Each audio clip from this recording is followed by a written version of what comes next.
Xo'p, syomka paytida bir qiziq holat bo'ldi. Bizni qo'shnimiz avtosalondagi Murod aka bilan tanishib qoldik. Bu kishi aynan evakuator bo'yicha mutaxassis. Hozirgi paytda desa ekspert desa ham bo'ladi. Bu kishining kasblari evakuatorda faoliyat olib boradilar. Murod aka, yana bir bor salom alaykum. Xo'p, biz sizdan hozir bitta narsani so'ramoqchimiz. Ana bu bizning mashinamiz. Endi bu kishi Gazel bilan harakatlanadilar. Evakuator ishlar Gazelda olib boradilar. Hozir sizga Murod aka iltimosimiz shu bo'ladiki, bu bizning mashina o'tirib ko'rasiz, test drive qilasiz va maydonda shu ochiq oydin xalq tushunadigan qilib, yoki formal hech narsa kerak yo'q. Tushunadigan qilib tushuntirib bering, misol uchun qanaqa qulayliklari bor, shuni sizdan kutmoqchimiz va boshqa hech narsa kerak emas. Xo'p, o'zingiz birinchi ko'rgan tasodifsiz bo'yicha nimani? Buni birinchi qulayligini aytadigan bo'lsam, tormozi vajdusiga ekan, bu anavidan gazellardan ancha yaxshi. Bu birinchisi. Keyin ichida buni gazellarda konditsioner yo'q. Zimoleta konditsionerlari bor buni. Konditsioner. Mana buları anaqa bu gidrolika mexanik emas, qo'lda ko'tarib tushirmaymiz. Ko'tarib og'irlik bizaniki 35 kilogacha to'g'ri keladi. Buni shunaqa platformasini o'zi tushib, aytdan ortsa bo'ladi mashinani. Zavod qilamiz. Hozir zavod qilib ko'rsak. Xo'p, keltirib qildik. O'rtaga qo'shildi. Bu noshkasi qaysimanmi? Aka bosavering, bir iloji bo'ladi o'zi. Ha, tak, pastga tushdi mana. Ha, mashina ko'tarilgan. Yuqoriga bo'lsinchi, yuqoriga. Buni qulayliklari juda ham zo'r. Qo'lda ko'tarib tushirib o'tirmaysiz. Lapkalarini, tormozlari ham vazdushniy ekan, juda ham zo'r ishlaydi tormozlari. Keyin dizelli motor bu. Rasxod unaqa ko'p bo'lmaydi. Gaz qo'ymasa ham bo'laveradi bunga. Yo Alloh. Shuncha yurganda bilmaymiz, shuncha qulaylik bor ekan. Hozir shunda pastga tushadimi bu? Tushish kerak-ku.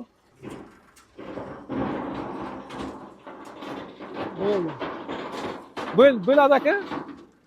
Ana shunday qilib mashinani yuklab qulaylik juda ham zo'r. Bitta narsani aytmoqchiman.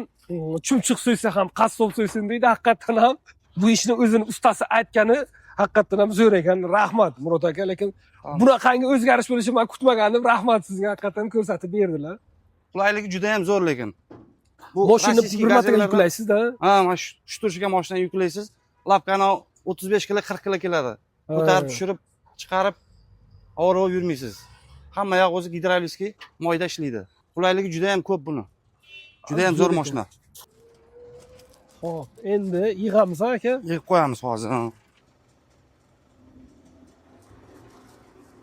Yozda yurganda ham mazza qilib yurasiz, kondyorlari bor buni.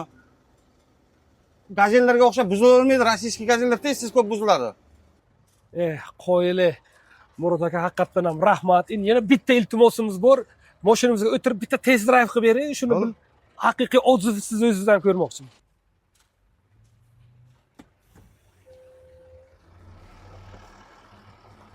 Mana bunaqa burish razvorotlari ham zo'rda, keng olmaydi razvorotlarni. Ana tormozni qarayapsizmi? Yopishib qoladi.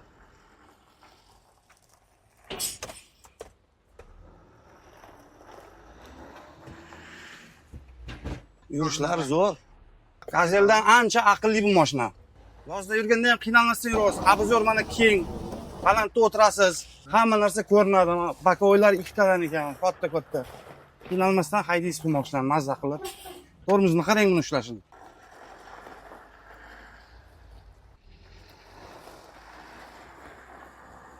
Xullas menga yoqdi, zo'r mashina. Olgan odam mazza qilib minadi. Qaysidir ishxona oladimi, boshqa qiladimi? Uncha gazelga o'xshab buzilavermaydi bu. Mazza ishlatadi olgan odam. Shunaqa gap. Rushniklari ham bor ekan mana, vazdushniy. Ha Murod aka, qani? Aka zo'r mashina. Nima o'zingiz bir yuragingizda nimani his qilish haqida bitta bo'lishib bering. Bu udobstvasi juda ham ko'p buni. Tormozlari vazdushniy ekan, ushlashni ko'ryapsiz, yopishib qolyapti shunday. Qulay, ha? Qulay, ancha qulay. Gazeldan ancha qulay mashina bu. Gazelga o'xshab uncha buzilavermaydi. Gazel vodiyga chiqib kelsangiz, gazelda yana ustaga kirishingiz kerak, servisga kirishingiz kerak. 4 kun tayda usta ishlash kerak. Shunaqa bo'lishi kerak yani. Bu lekin ancha zo'r mashina. 52 mingami? Bilmasam endi. Pul bor odam olaveradimi? Ma'qul variant. Endi misol uchun siz agar shu biznes bilan shug'ullanmoqchi bo'lsangiz, agar misol uchun yarmisini berasiz, yarmisini misol uchun 1 yilga qo'yib bersa, shu qarang, fikringiz. Yaxshi, rassrochka qilib olsa bo'ladi. Ha, rassrochka. Ha, yarim 50% to'lab turib, 50%ni qo'yganini to'lab bo'lib to'lab bersa bo'ladi. Zo'r mashina lekin. Xo'p. ana ko'p Shayna Motors kuzatuvchilar ana haqiqiy ekspert desa ham bo'ladi. Bu kishining ishlari shu. Haqiqiy odzivni berdilar. Bu kishi o'zlari haydab yurgan mashin bilan buni shunchaki test drive qildilar. Yana aytamiz, bu kishi bizga tanish ham emas. Qo'shni avtosalonda ishlaydilar. Shu kishini olib keldik. Ana aytyaptilar, kim shu biznesdan shug'ullanmoqchi bo'lsa 50% ni bersa, qolgan 50% hech qanaqa foizsiz, penyasiz qilib beriladi. Muammo yo'q. Mashinamiz 3,5 ming kilometr yurgan. Notariusda bo'ladi, nomizga o'tkazib beriladi. Bo'lmasa Murod aka, rahmat sizga. Salomat bo'ling. Umringiz uzoq bo'lsin. Haqiqatdan ham juda xursand qildingiz. Ochiq aytsak, biz bilmaydigan narsalarni ko'rsatib, men xursand bo'ldim. Rahmat sizga, umringizdan baraka toping. Rahmat.